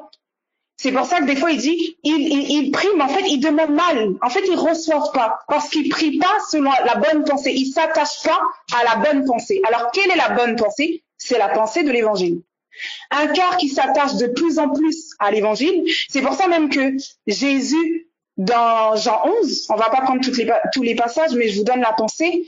Jésus, dans Jean 11, je pense, par rapport à la résurrection de Lazare, il dit, c'est pour eux que je prie. Parce qu'il savait qu'il serait exaucé par rapport à la résurrection de Lazare. Puisqu'il était lui-même, en fait, il connaissait son identité. Il était lui-même la résurrection. En fait, quand on commence à comprendre l'évangile, il y a des choses même que, est-ce que tu veux que ma famille soit sauvée? Ben oui. J'aimais bien une pensée, alors attendez, je voulais prendre quelque chose, c'était, avant de le prendre, je vais aller dans, oui, merci Jésus, merci le sang de Jésus, merci. Je vais prendre Galates et après je vais prendre l'autre passage. Galates, vous me dites si je vais vite,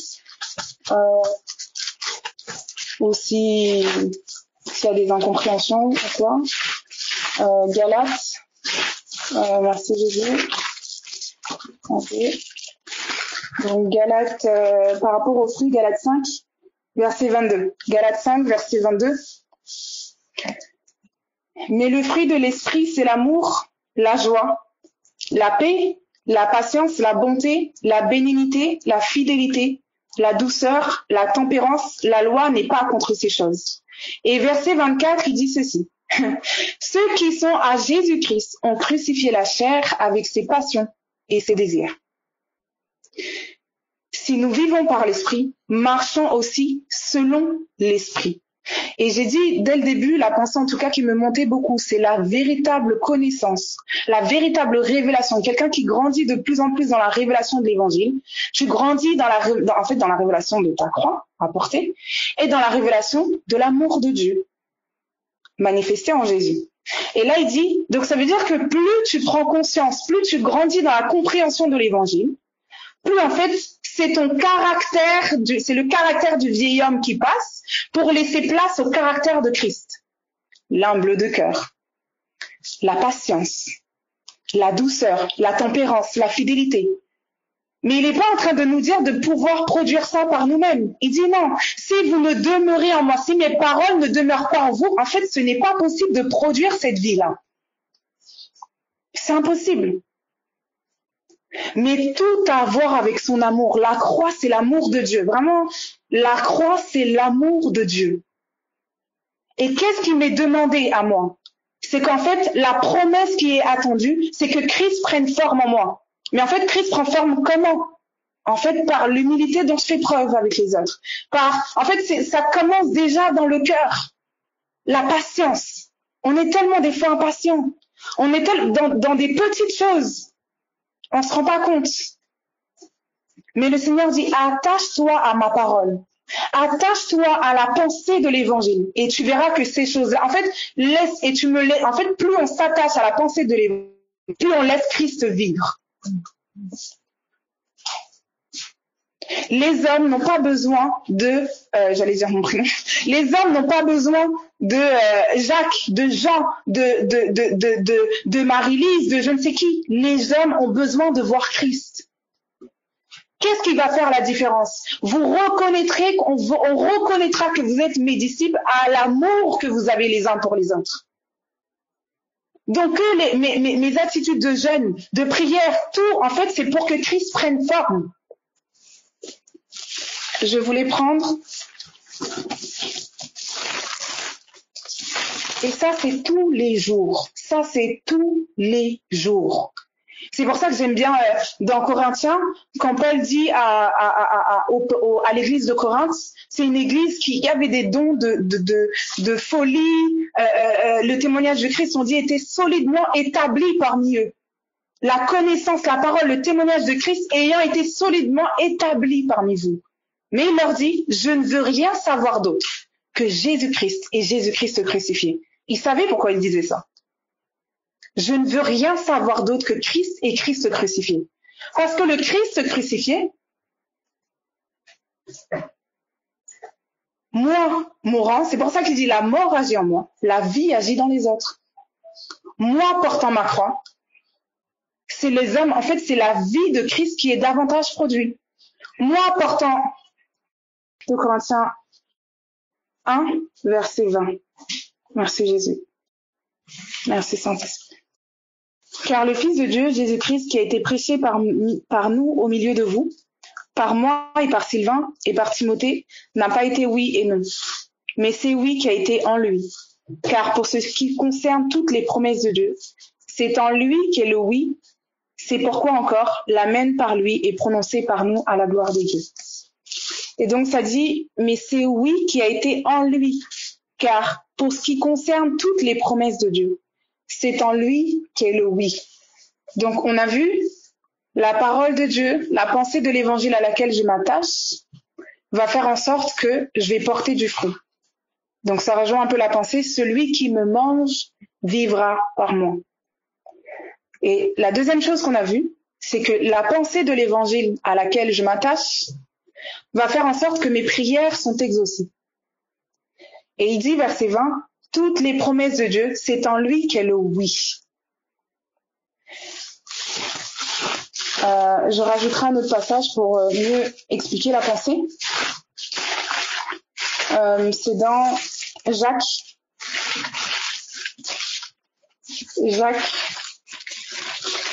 Merci Saint-Esprit. Non, pas Jacques.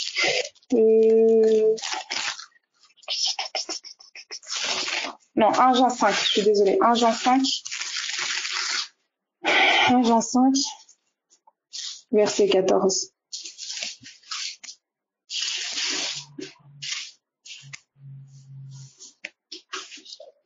Jean 5, verset 14. Nous avons auprès de lui cette assurance que si nous demandons quelque chose selon sa volonté, il nous écoute. Et si nous savons qu'il nous écoute, quelque chose que nous demandions, nous savons que nous possédons la chose que nous lui avons demandée.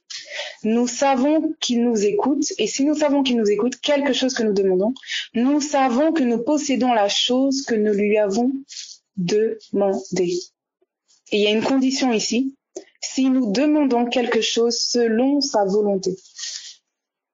Et vraiment, comment ça m'était actualisé ici, c'est que, en fait, aujourd'hui, on prie pas en l'air.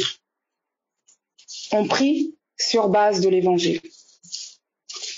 Sur base de l'évangile. Sur base de la mort de Jésus, son ensevelissement et sa résurrection. Donc, si, par exemple, il dit, toutes les promesses de Dieu sont oui et amen. À la croix, il dit que Jésus-Christ est mort pour tous les hommes. Le sang de Jésus a payé le prix pour tous les hommes. Pour mes collègues, pour ma famille, pour mes amis. Il a payé le prix. Sur base de ça, quand je demande quelque chose sur cette base-là, de l'évangile, oh Seigneur, ma famille, en fait, oui. En fait, c'est comme s'il te dit oui direct. Parce que c'est sur base de sa parole, parce que tu te tiens sur base de l'évangile. Ah Seigneur, comment je vais faire pour être, je sais pas, il y a tellement de prières qui sont hors de Christ, tellement de prières qui sont hors de la promesse, tellement de prières qui sont hors de l'évangile, et ça témoigne de notre manque de révélation de l'évangile. Ça témoigne, et en fait, il y a plein de choses, je remarque qu'on fait, ou qui sont faites, ou je peux même prier, je peux même jeûner, mais pas depuis un état de cœur, depuis la compréhension, depuis l'entendement de l'évangile. C'est pour ça qu'aujourd'hui, de plus en plus, je comprends la nécessité que de chercher à comprendre comme Daniel, que de chercher à comprendre et à m'humilier pour comprendre le message qu'est l'évangile. Il dit, la prédication de la croix est une puissance de Dieu. La prédication de la croix est la puissance de Dieu et la sagesse de Dieu. Puissance de Dieu, pourquoi? Pour sauver celui qui croit. On parle même dans Romains 1 que la justice de Dieu est cachée dans l'évangile. J'ai l'impression que tout est caché dedans. Et je voyais aussi dans Ésaïe 26, Ésaïe 26,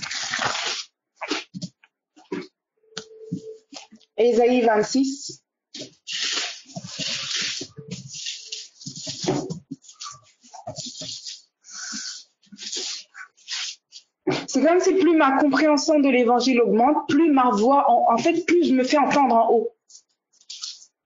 Dans Ésaïe 26, verset 1, merci Jésus. Ça dit, nous avons une ville forte. Il nous donne le salut pour muraille et pour rempart. Et ça fait un petit moment, je suis bloquée sur ce passage-là. Il dit, nous avons une ville forte. Et forte, c'est Oz en hébreu, qui veut dire puissance. Donc c'est comme si la pensée qui me montait, c'est ce qui fait même la force de la ville, la force des saints, c'est l'évangile. Donc j'ai besoin de force, je suis abattue, où mon cœur est en période de désespoir, où je ne sais. En fait, cherche à comprendre, cherche à t'attacher davantage aux enseignements que tu as reçus de l'évangile. Souvent, on cherche des consolations charnelles, que quelqu'un me dise, ah non, ça va aller. En fait, ça va aller depuis l'évangile. Sinon, ça va pas. Et j'aime bien, dans Matthieu 16, il dit, tu es heureux, Simon, fils de Jonas. Tu es heureux. La révélation me rend heureux. C'est ça qui fait le bonheur des saints. La révélation de qui est Christ et ce qu'il a fait, sa bonne nouvelle. Et il dit par la suite, il me donne le salut pour muraille et pour rempart. Salut veut dire secours, délivrance, victoire. Et muraille, c'est mur élevé, rempart, c'est forteresse armée. Ce qui nous sert de défense et de protection. Donc il y a une puissance cachée derrière le logos de la croix, la prédication, de l'enseignement de la croix. Et ce que ça révèle ici encore, c'est qu'il y a toute une armée derrière l'évangile. Notre défense et notre protection sont dans le sang de Jésus. Dans quoi est-ce que ton cœur se confie? Des fois, je me suis retrouvée à, je sais pas, quand il y a certaines situations où on peut être dépassé. En fait, on se rend compte que nos cœurs ne se confient plus dans l'évangile. Dès lors, j'aime bien Hébreux 4 qui dit, la parole, elle vient pour diviser, trancher, séparer âme et esprit. En fait, c'est l'évangile qui vient comme séparer. Donc plus en fait on comprend l'évangile, plus en fait tu commences à faire une distinction entre non, ça c'est pas Christ, hein. C'est le raisonnement humain, c'est pas la pensée de l'évangile, c'est pas la pensée de Christ. Hein. Pour davantage, en fait, je comprends mieux quand il dit remplissez-vous, immergez-vous. Parce qu'il y a quelqu'un au milieu de vous que vous ne connaissez pas. Je suis venu vous baptiser. En fait, vous immergez dans quoi? Dans la pensée de l'évangile. Je prends un dernier passage dans Luc, par rapport à cette pensée du baptême, Luc 12, verset 49. Luc 12, verset 49.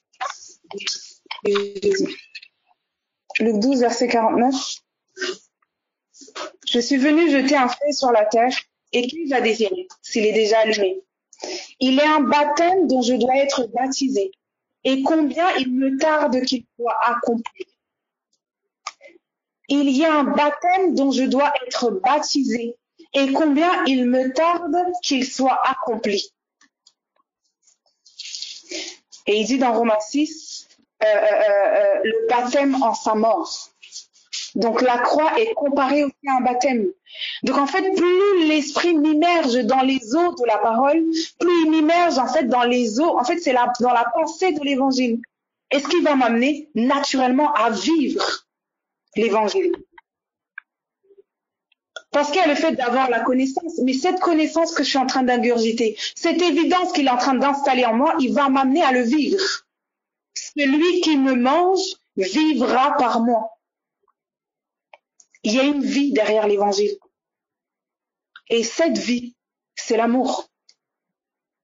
C'est une vie de miséricorde, c'est une vie là où tous les hommes sont impatients, moi je demeure patiente. Là où tous les hommes sont dépassés, moi je suis pas dépassée. Là où tous les hommes sont désespérés, moi j'ai une espérance. Amen aussi, yes, amen, amen. C'est fou, hein. Il dit la promesse de l'évangile est accomplie par sa résurrection d'entre les morts.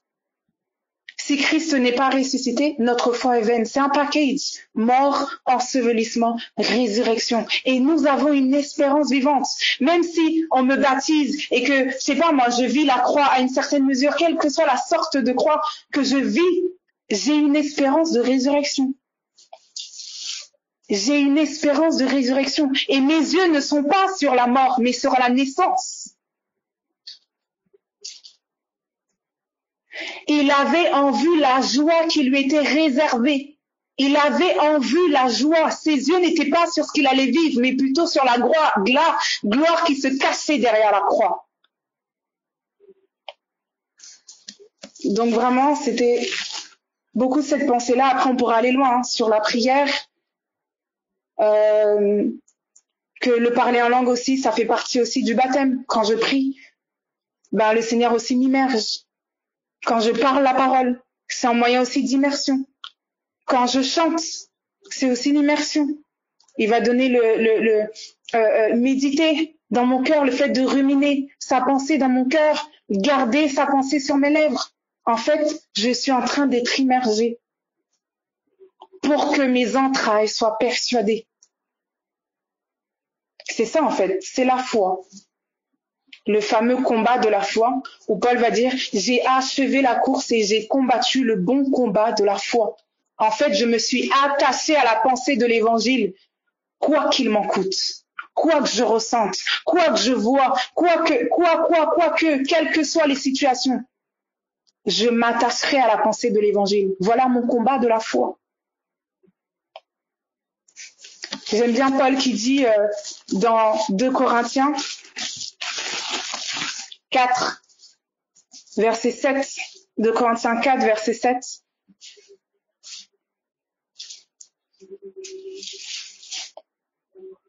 Nous portons ce trésor dans des vases de terre, afin que cette grande puissance soit attribuée à Dieu et non pas à nous. Nous sommes pressés de toute manière, mais non réduits à l'extrémité. Dans la détresse, mais non dans le désespoir. Persécutés, mais non abandonnés. Abattus, mais non perdus. Portant toujours avec nous, dans notre corps, la mort du Seigneur Jésus, afin que la vie de Jésus soit aussi manifestée dans notre corps. Car nous qui vivons, nous sommes sans cesse livrés à la mort à cause de Jésus, afin que la vie de Jésus soit aussi manifestée dans notre chair mortelle. Ainsi la mort agit en nous et la vie agit en vous. Et comme nous avons le même esprit de foi qui est exprimé dans cette parole de l'Écriture, j'ai cru, c'est pourquoi j'ai parlé. Nous aussi nous croyons et c'est pour cela que nous parlons. Sachant que celui qui a ressuscité le Seigneur Jésus nous ressuscitera aussi avec Jésus et nous fera paraître avec vous en sa présence. Car tout cela arrive à cause de vous, afin que la grâce, en se multipliant, fasse abonder à la gloire de Dieu les actions de grâce d'un plus grand nombre. C'est la grâce aussi qui me fait abonder en actions de grâce. Afin que la grâce, en se multipliant, fasse abonder à la gloire de Dieu les actions de grâce d'un plus grand nombre. C'est pourquoi nous ne perdons pas courage. Et lors même que notre homme extérieur se détruit, sorte de mort, notre homme intérieur se renouvelle de jour en jour. Résurrection. Car nos légères afflictions du moment présent produisent pour nous, au-delà de toute mesure, un poids éternel de gloire, parce que nous regardons non point aux choses visibles, mais à celles qui sont invisibles. Car les choses visibles sont passagères et les invisibles sont éternelles. Donc pourquoi j'ai pris ce passage, c'est vraiment cette pensée de quel que soit le combat, quel que soit ce que je vis, en tout cas dans le secret, chacun connaît son secret, nous avons une espérance vivante. Jésus-Christ est ressuscité. Donc attachons-nous à la pensée de l'évangile et non aux inquiétudes et non à d'autres choses, à d'autres pensées, etc., à des raisonnements humains, à d'autres pensées Mais efforçons-nous en tout cas d'entrer dans le repos et de nous attacher fermement à cette pensée parce qu'elle est salvatrice. Voilà, soyez bénis et j'espère que ça a été. Bonne soirée.